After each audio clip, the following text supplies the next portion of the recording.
नमस्कार, आप देख रहे हैं खबर उत्तराखंड। मैं हूं आपके साथ तनवीर। रुक करते हैं खबरों का, लेकिन उससे पहले एक नजर डालेंगे इस वक्त की हेडलाइंस पर।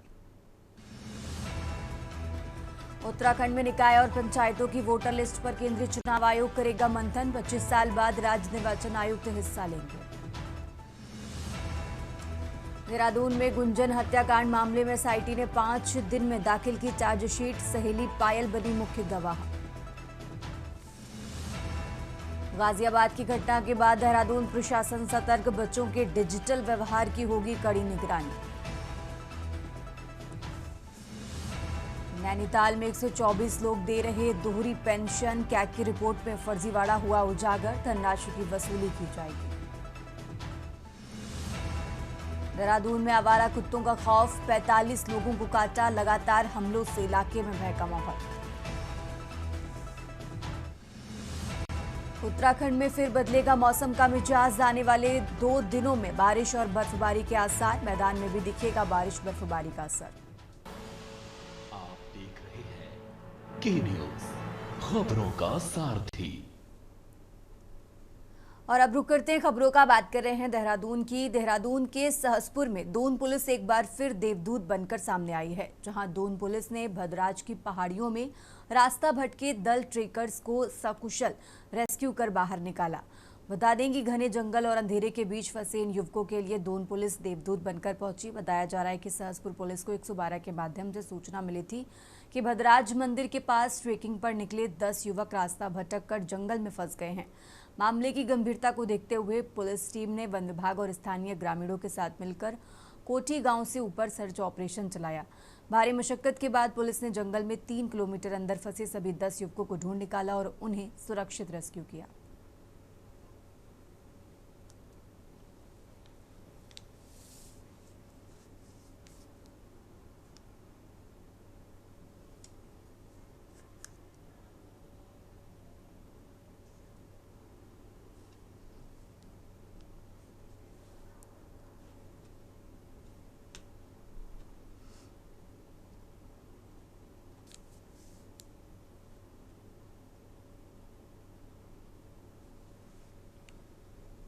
और अब आगे बढ़ते खबरों में। उत्तर प्रदेश के उप मुख्यमंत्री ब्रजेश पाठक हरिद्वार पहुंचे, जहां भारत माता मंदिर में आयोजित मूर्ति स्थापना समारोह में उन्होंने शिरकत की। इस दौरान मीडिया से बातचीत में उप मुख्यमंत्री ने चर्चित वेब सीरीज घूसखोर पंडित को लेकर कड़ा रुख अपनाया। ब्रजेश पाठक ने कहा कि कुछ लोग सिनेमा और वेब कंटेंट के माध्यम से भारत की सांस्कृतिक परंपराओं और विशेष रूप से ब्राह्मण समाज को निशाना बना रहे हैं, जो पूरी तरह आपत्तिजनक और निंदनीय है। जिस ढंग से फिल्मी दुनिया के लोग भारत की संस्कृति को और खासकर ब्राह्मण समाज को टारगेट कर रहे हैं, बहुत ही निंदनीय है।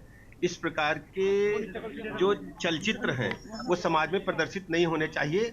इसकी मैं घोर निंदा करता हूं। इस प्रकार के चरित्र को वर्णन करना, इस प्रकार के शब्दों का प्रयोग करना किसी ऐसे समाज के लिए जिसने देश और समाज के लिए सर्वस्व न्यौछावर करने का काम किया है।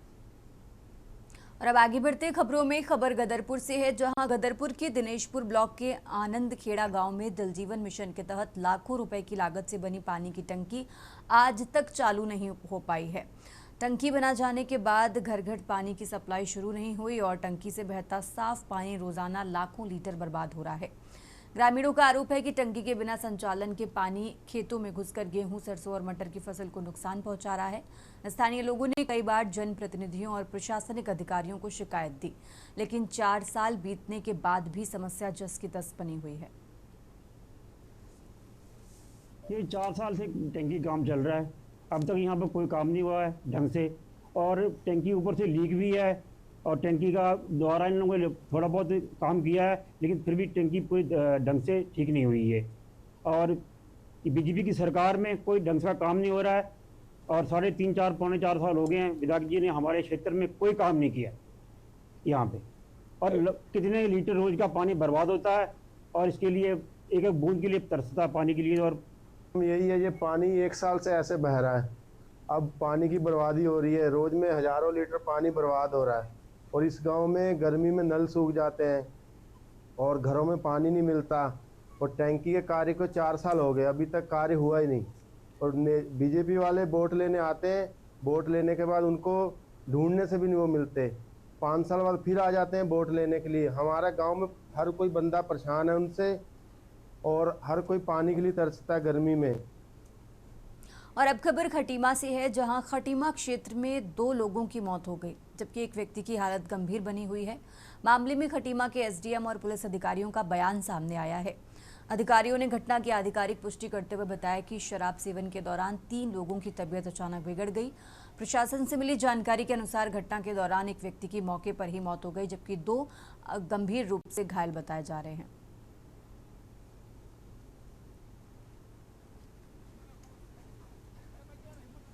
देखिए, इसमें कल पुलिस को सूचना मिली थी रात में कि 3 लोग हैं जो शराब का सेवन कर रहे थे और बहुत ज़्यादा बीमार हैं, तो उनको हॉस्पिटल लाया गया। पुलिस यहाँ आई तो मौके पे एक की उपचार के दौरान मृत्यु हो गई थी। 2 लोगों को हायर सेंटर रेफ़र कर दिया था। पुलिस टीम जब मौके पे पहुंची जहाँ इन लोगों ने शराब का सेवन किया था, तो 2 खाली अंग्रेजी शराब की बोतल और एक खाली बोतल थी प्लास्टिक की, जिसमें से तीव्र गंध आ रही थी और मौके पे उल्टी भी कर रखी थी। वो समस्त चीज़ों को पुलिस ने अपने कब्जे में लिया है। कल शाम जो है एक सूचना प्राप्त हुई थी कि 3 व्यक्तियों को हॉस्पिटल लाया गया है जो शराब का सेवन कर रहे थे और उनकी तबीयत अत्यधिक खराब हो गई है। यह सूचना के बाद पुलिस अस्पताल पहुंची तो यहाँ पर एक व्यक्ति की मृत्यु होना पाया गया। उसके अतिरिक्त 2 व्यक्तियों को हायर सेंटर रेफर किया गया है। इसके पश्चात पुलिस जो घटनास्थल है वहाँ पर पहुँचती है, तो वहाँ पर शराब की खाली बोतल और एक प्लास्टिक की खाली बोतल मिली है, जिसमें से अत्यंत दुर्गंध आ रही थी। और अब खबर उत्तराखंड के विकासनगर से है, जहां से बेचे गए सिम कार्ड्स का इस्तेमाल देश भर में बड़े पैमाने पर साइबर ठगी के लिए किया जा रहा है, जिसके चलते विकासनगर के आरोपी दुकानदार के खिलाफ मुकदमा दर्ज कर जांच शुरू कर दी गई है। दरअसल नेशनल क्राइम रिपोर्टिंग पोर्टल पर देश भर से मिली शिकायतों की गहन जांच के बाद ये खुलासा हुआ कि इन अपराधों में इस्तेमाल किए गए मोबाइल नंबरों का सीधा संबंध विकासनगर के एक स्थानीय दुकानदार से है। मामले की गंभीरता को देखते हुए cyber crime police station Dehradun की ओर से जारी रिपोर्ट के आधार पर विकासनगर कोतवाली में आरोपी दुकानदार के खिलाफ मुकदमा दर्ज कर लिया गया है। जांच में ये तथ्य सामने आया कि विकासनगर के मुख्य बाजार में दुकान चलाने वाले दुकानदार ने साल 2022 में चित्रा टेलीकॉम से BSNL के सिम कार्ड बेचने के लिए दिए थे।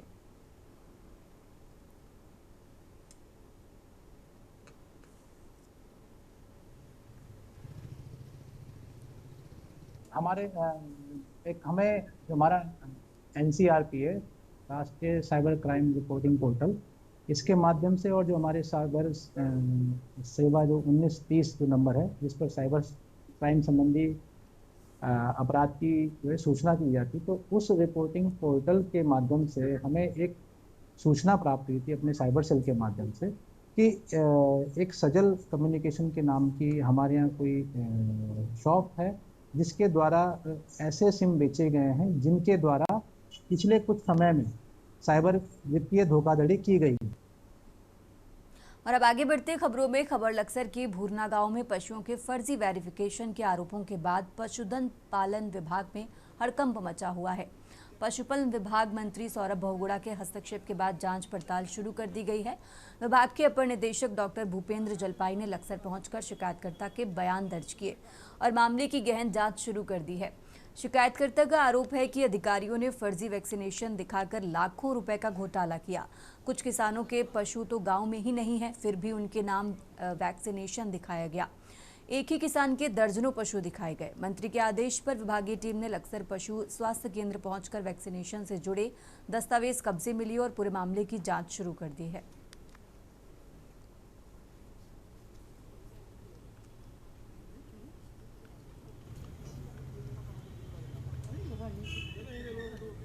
हमारे पास डायरेक्टर पशुपालन का एक पत्र आया था, जिसमें उन्होंने इंगित किया है कि एक दिलीप कुमार जी यहाँ पर एडवोकेट हैं, उनके द्वारा एक शिकायत की गई है। उसमें भुरना गांव है यहाँ पर, वहाँ पर जो पशु में हमारा टीकाकरण होता है खुरपका मुहपका रोग के खिलाफ, उसका जो 6ठा चरण चला था 2025 में, मार्च से लेके सितंबर तक, उसमें भुरना गाँव में टीके लगे नहीं है। लगे भी है तो बहुत न्यून लगे हैं, लेकिन उसका जो ऑनलाइन एंट्री होती है वो 100% की गई है। और उसके बाद उस गांव में कुछ बीमारी भी फैली थी, पिछली बार कुछ पशु भी वहाँ मरे थे। तो वही प्रकरण उनका है कि पशु विभाग मुझे लिस्ट जारी की गई है उसमें 78 नाम ऐसे हैं जो मेरे गांव में निवास ही नहीं करते और ना ही हमारे यहाँ किसी प्रकार का कोई वैक्सीनेशन किया गया है। सब फर्जीवाड़ा किया गया है, सब फर्जी नाम दिए गए हैं, एक एक नाम पर अलग अलग फ़ोन नंबर एक ही प्रकार के दिए गए हैं, जो कि बिल्कुल झूठ है और भ्रष्टाचार किया जा रहा है। राज्य में बहुत बड़ा घोटाला चल रहा है सर। मेरे पास लिस्ट जारी है, उसके अनुसार ऐसे लोग जो गांव में निवास नहीं करते उनके नाम लिस्ट में जारी है। ये भ्रष्टाचार तो है। और अब खबर काशीपुर से है, जहां नगर निगम काशीपुर के कार्यालय के 1 साल पूरे होने पर आयोजित कार्यक्रम में विकास की उपलब्धियां सामने आई हैं।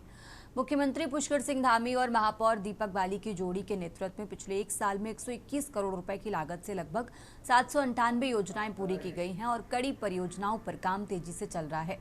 नगर निगम की आय बिना किसी टैक्स बढ़ाए करीब 8 करोड़ से बढ़कर 10 करोड़ से ऊपर पहुंच गई है।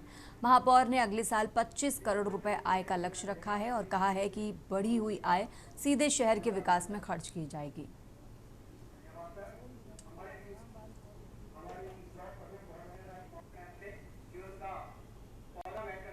एक साल के अंदर देखिए माननीय मुख्यमंत्री श्री पुष्कर सिंह धामी जी, जिनकी युवा सोच है, शानदार नेतृत्व है और उन्हीं के सहयोग के साथ, जो कि हमारी शक्ति है इस शहर के विकास के लिए, उनका सहयोग, उसके साथ साथ 1 साल के अंदर हमने 121 करोड़ की लगभग 798 योजनाओं को धरातल पर उतारा है और कई बड़ी बड़ी परियोजनाओं पर काम चल रहा है।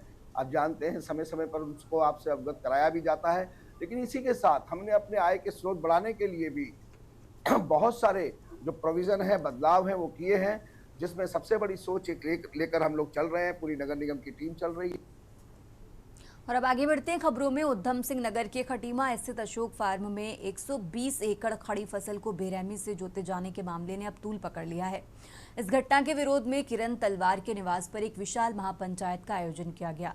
ग्रामीणों ने दो टूक शब्दों में कहा कि यदि उन्हें न्याय नहीं मिला तो वे उग्र आंदोलन के लिए मजबूर होंगे।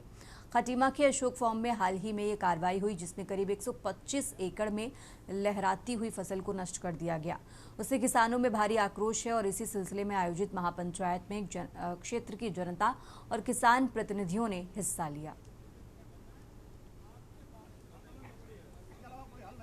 मेरा तो यही कहना है, जो 60 साल बाद आके कह रहे हैं वो प्रूफ दें। जो फसल जोती गई है उसका कागज दिखाएं कि किस बेस पे उन्होंने फसल जोती है। जमीन उनकी है तो जमीन का प्रूफ दें। हाँ, मेरा तो यही कहना है, जो तलवार साहब की जमीन जोती गई है, नाजायज तरीके से जोती गई है, फसल जुतवाने वाले अधिकारी पे जनहानि का मुकदमा होना चाहिए, क्योंकि उसने भ्रूण हत्या किया है। फसल जोतना ही भ्रूण हत्या का मामला हो गया। इसलिए मैं सबसे रिक्वेस्ट करूंगा कि उसमें सब लोग मिलकर पूरे क्षेत्र के लोग मिलकर के उस पर जनहानि का मुकदमा करें। मेरा सबसे पहले मैं थैंक यू बोलना चाहता हूँ। जो लोग मेरे पास ही आए, तीनों गांव सभा से सबके सब मेरे पास आए, इन्होंने मेरा सबसे ज़्यादा सपोर्ट किया है और मैं यही चाहता हूँ कि जैसे आगे जाकर हमारे सीएम साहब आएंगे। मैं एक रिक्वेस्ट सीएम साहब को भी मैं ये देना चाहता हूँ। गांव के लोग खुद ही बोल रहे हैं कि हम सब आपके साथ वहाँ पर हम जाएंगे, हम खुद वहाँ पर खड़े होंगे और जो गलत है वो हम सामने जरा दिखा। 31 तारीख को किरण तलवार जी की खड़ी फसल को जोत दिया है, वो बहुत ही गलत हुआ है, अन्याय हुआ है इनके साथ। खड़ी फसल को नहीं जोतना चाहिए था। प्रशासन ने अगर दूसरी पार्टी जीती है तो उसको कब्जा फसल कटने के बाद देना चाहिए था और संविधान के दायरे में देना चाहिए। खड़ी फसल जोत कर उन्होंने बहुत नुकसान किया है और ऐसे अधिकारियों के भी और ऐसी पार्टियों के खिलाफ कार्रवाई होनी चाहिए। और अब खबर हल्द्वानी से है, जहां हल्द्वानी में पार्वती प्रेमा जगाती सरस्वती विहार के विद्यार्थियों को विद्या भारती के विशेष कार्यक्रम के तहत वॉकवे मॉल के सिनेमा में प्रेरणादायी फिल्म गोदान दिखाई गई। फिल्म के माध्यम से विद्यार्थियों को भारतीय संस्कृति और गौ संस्कृति के महत्व से अवगत कराया गया। कार्यक्रम के दौरान विद्यालय प्रबंधन ने गौ माता के धार्मिक, सांस्कृतिक और सामाजिक महत्व पर प्रकाश डाला। इस आयोजन का उद्देश्य विद्यार्थियों में सनातन मूल्यों और गौ संरक्षण के प्रति जागरूकता विकसित करना था।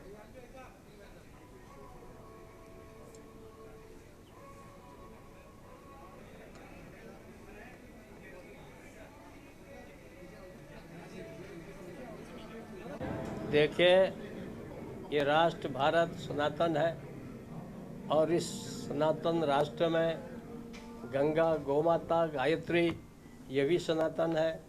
और सौभाग्य से हमारे समाज में लंबे समय से, पिछले 100 वर्षों से इस समाज को, इस संस्कृति को, इसके इतिहास को पुनर्जीवित कर और इस भारतवर्ष को फिर से जगत गुरु बनाने के संकल्प में राष्ट्रीय स्वयंसेवक संघ लगा है और अनेक संगठन लगे हैं। और गाय, क्योंकि जैसा मैंने कहा, गाय और गंगा देखने आए हैं, आदरणीय कुशल जी आए हैं और लोग आए हैं, और एक अच्छी पिक्चर जो समाज को अच्छा संदेश देती है। आज मैं देख रहा हूँ विद्यालयों के विद्यार्थी भी आए हुए हैं, और जो चीज़ें समाज को एक अच्छा संदेश देती है, समाज को एक आदर्श के रूप में जिन पिक्चरों में काम होता है, निश्चित रूप से उनकी हम सरकार से मांग करेंगे, बिल्कुल तस्वीर के। ये बहुत बड़ा अच्छा कार्य हुआ है। पहली बार गौ माता के ऊपर, गौदान के ऊपर पहली बार एक फिल्म बनी है, और ये फिल्म इसलिए बनी है कि अब जो बच्चे संस्कार भूलते जा रहे हैं। पहले हर घर में एक पहली रोटी जो है गौ माता के लिए निकलती थी, अब बहुत लंबे समय से वो सब चीज़ें भूलते जा रहे हैं। फिलहाल यहाँ रुकेंगे एक छोटे से ब्रेक के लिए। बढ़ते खबरों का बात कर रहे हैं इंदौर की। इंदौर में खेल और सनातन को बढ़ावा देने के साथ साथ युवाओं में नशे की प्रवृत्ति को छोड़ अच्छी दिशा में मोड़ने के लिए एक विशेष प्रयास किया जा रहा है। इन्हीं सब बातों को ध्यान में रखते हुए सनातन प्रीमियर लीग का पहला सीजन मार्च में होने जा रहा है। देहरादून में निःशुल्क trial Abhimanyu cricket academy ground से national school of cricket Dehradun में 6 और 7 फरवरी को आयोजित होगा। एसपीएल के ट्रायल देश के प्रमुख शहरों में आयोजित किए जा रहे हैं। इसमें 15 से 40 साल आयु वर्ग के खिलाड़ी भाग ले सकते हैं। लीग को जगतगुरु शंकराचार्य स्वामी सदानंद सरस्वती महाराज, देवकीनंदन ठाकुर महाराज, पंडित प्रदीप मिश्रा और इसी के साथ इंद्रेश उपाध्याय महाराज और अनिरुद्धाचार्य महाराज का साथ भी मिल रहा है।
एसपीएल सनातन प्रीमियम लीग, यानी हम कैसे सनातनी बच्चों को एक अच्छा प्लेटफॉर्म दें, सनातनी बच्चों को कैसे हम लोग बताएं कि नशा हमारे जीवन में जरूरी नहीं, बल्कि अपनी प्रतिभा दिखाना भी जरूरी है। हम कैसे अपने गुरुजनों के साथ, पूज्य देवीदान ठाकुर जी महाराज के पावन सानिध्य में अनेकों अनेक धर्माचार्य गुरुजन वहाँ पर उपस्थित रहेंगे, अनेकों अनेक खिलाड़ी वहाँ पर मौजूद रहेंगे, जो अपने 2011, 7 और 1983 के वर्ल्ड कप विजेता टीम के कुछ मेंबर हैं, तो वो भी उस पूरे टूर्नामेंट में मौजूद रहेंगे।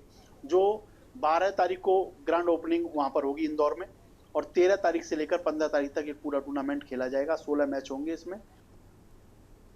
और अब आगे बढ़ते हैं खबरों में। कुमाऊं की ब्लॉगर ज्योति अधिकारी पौड़ी के ढोप श्रीकोट गांव पहुंची। उन्होंने अंकिता भंडारी के परिजनों से मुलाकात कर उनको आर्थिक मदद दी है। कहा कि बहुत पहले ही अंकिता के परिजनों से मिलना चाहती थी, लेकिन उनके खिलाफ मुकदमा होने के चलते वो अंकिता के परिजनों से मुलाकात नहीं कर पाई। अंकिता की मां सोनी देवी से मुलाकात करते हुए ज्योति अधिकारी ने बताया कि अंकिता की मां की तबीयत बहुत खराब चल रही है, उनके घर की स्थिति भी बदहाल बनी हुई है।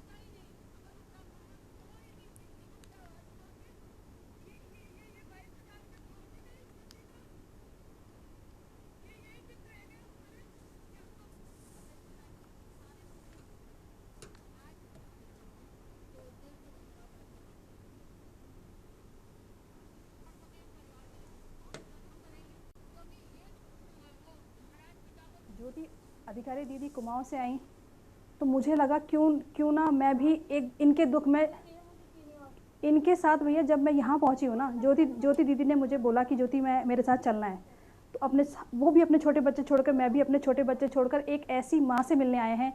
सच में 4 साल से जो रो रही हैं, इनका दुख देखे नहीं जा रहा है। मतलब आंखों पे ना इन्हीं की शक्ल घूम रही है, जो इनके आंसू आंखों में घूम रहे हैं मेरे अभी तक भी। दादा, मैं बस एक ही चीज़ कहूँगी कि मैं इस माँ से पहले से मिलना चाह रही थी, जब से ये केस के मामले में हुआ था।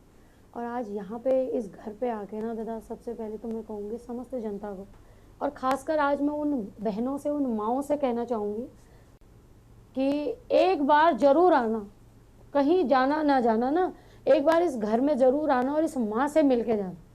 तब तुम्हें पता चलेगा कि क्यों हम इन बच्चियों के लिए आवाज़ उठा रहे हैं।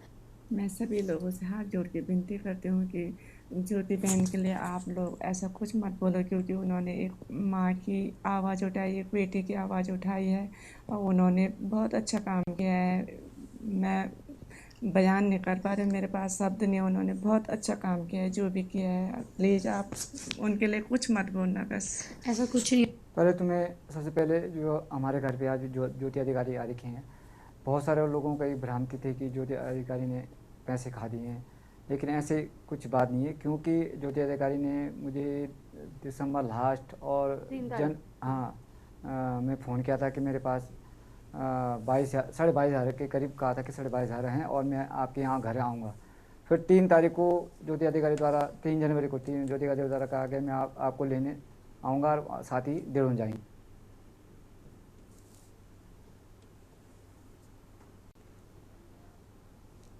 उत्तराखंड की खबरों में फिलहाल इतना ही। आप देखते रहिए के न्यूज़ इंडिया।